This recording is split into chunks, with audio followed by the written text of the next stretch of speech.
மாட்டேன். படு. என்ன சொல்ல போற? என்ன சொல்ல போற? 3:40க்கு தான் போகணும். படு படு. சொல்லு, உங்க அப்பாட்ட சொல்லு. நீ சொல்லு, நானும் சொல்றேன். கொஞ்சம் கூட அடங்கலன்னு சொல்றேன். சரி, இருந்துட்டு போ. இப்ப நான் யாரு? நான் கூட தான் எங்க அப்பா பிள்ளை, எங்க அம்மா பிள்ளை. படு.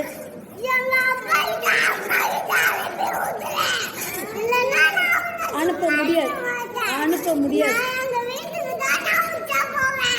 இங்கதான் போகணும். உச்சா இங்க போகணும். இங்கதான் போகணும்.